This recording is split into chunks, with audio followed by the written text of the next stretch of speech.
और जब घर में बहू आए ना तो बहुत प्रेम दो मेरे बहन भाई। घर में बहू लक्ष्मी का रूप है। जिस घर में बहुएं परेशान रहती है, घर में माताएं परेशान रहती है, वहां से लक्ष्मी रूठ कर चली जाती है। इसलिए आप अपने घर में बहुत प्रेम से रहो। और एक बात बताऊं, घर की बात बाहर नहीं जानी चाहिए। जिस दिन तुम्हारे घर की बात बाहर चली गई, उसी समय तुम्हारे घर में झगड़ा प्रारंभ हो गया। और मैं तो यहां तक कहता हूं, ससुराल की बात पीहर भी नहीं जानी चाहिए। आजकल छोटी छोटी बातें फोन पर हर बात, अरे क्या जरूरत है। और आपसे भी कह रहा हूं, अगर आपने अपनी बेटी का कन्यादान कर दिया तो ज्यादा उधर पंचायती मत करो। हर बात में पंचायती।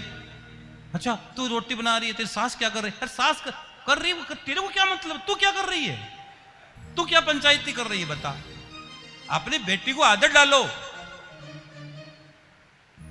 उसको अपनाओ। वो उस घर को अपनाएगी कब बताओ। आज बहुत रिश्ते टूट रहे हैं, बुरा मत मानना, बहुत रिश्ते परेशान हैं। अगर तूने शादी कर दी, कन्यादान कर दिया है, आजकल कन्यादान, अरे हर चीज पर छोटी छोटी बातों में तूने क्या बनाया, रोटी बनाई, सब्जी बनाई, कितनी रोटी बनाई, यही चीजें हो रही बातें। ये कोई बात है? अरे इतना भजन करती बावली, कहां उलझी पड़ी है? रोटी बनाई, सब्जी बनाई, खाया कि नहीं खाया, तूने क्या मतलब? कन्यादान कर दिया, झंझट खत्म। लेकिन हर बात में पंचायती करोगे तो घर टूटता है। इसलिए ठीक है, जहां जरूरत हो वहां भाई को और बाप को खड़ा रहना चाहिए, मैं कहता हूं। लेकिन हर बात में पंचायती नहीं होनी चाहिए। हर बात में पंचायती होगी तो परिवार टूटना है, परिवार बिखरना है। और तुम अगर छोटी छोटी बातें परिवार अपने पियर में बताओगे तो होगा क्या? बेचारों को, उनको टेंशन होगी। अरे भाई ये गृहस्थ जीवन है, 5 अंगुली एक जैसे नहीं होती है, हर समय एक जैसा नहीं चलता है। वक्त के साथ जियो, वक्त के साथ चलो। अरे राम जी को वनवास मिला तो राम जी को ही था। किसको मिला? उधर कईयों को वनवास हो गया, राम जी को मिला।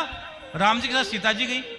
और तापस वेश में कुछ भी नहीं ले जा सकते हो घर से, ये राज कपड़े से उतारने पड़ेंगे, कुछ भी नहीं ले जा सकते हो, केवल धनुष और बाण है तुम्हारा और कुछ नहीं है तेरे पास। लो, एक झटके में छोड़ना पड़ा। और लखन भैया को साथ में छोड़ना पड़ गया। और लखन भैया ने कहा मैं भी नहीं रहूंगी राम के बगैर। सीता चली गई तो कितनों को वनवास हो गया? 3। उधर उर्मिला को 14 वर्ष का वनवास, और उधर भरत झोंपड़ी बनाकर रह रहे हैं। लेकिन राम ने एक बार भी ये नहीं कहा, क्योंकि परिस्थिति है जीवन में।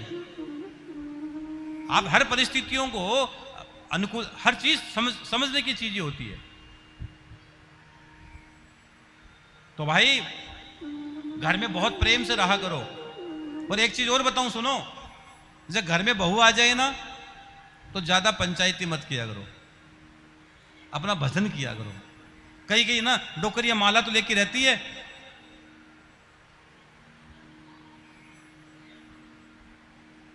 और जैसे कोई बढ़िया हलवा बने, आहा खुशबू बढ़ी आती है उसको।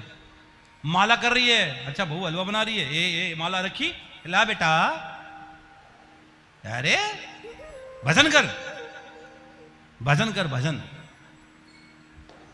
एक 90 साल की डोकरी थी, सुनो, एक 90 साल की डोकरी थी। वो एक पंडित जी के पास गई कि पंडित जी मेरे सन्नी की साड़ी साथी लग गई। क्या लग गई? पंडित जी के पास गई 90 साल की डोकरी कि पंडित जी मेरे सन्नी की साथी लग गई।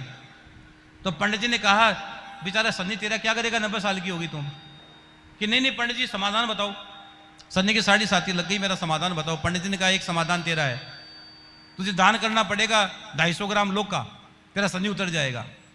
उसने कहा 250 ग्राम क्या महाराज जी, मैं 250 किलो लोग का दान कर दूंगी, लेकिन सन्नी उतर जाएगा कि पक्का उतर जाएगा? कि एक काम कर क्या, जो यहां जो इतनी मोटी सी चाबी दबा के रखती है ना गुच्छे की, वो अपने बेटे बहू को दे दे, तेरे सन्नी की साथी इसी समय उतर जाएगी। क्या यार 90 साल के हो गए हो, अभी चाबी लटका के घूम रहे हो। वहां से परवाना पड़ा है, कब जाना पड़ जाए वहां।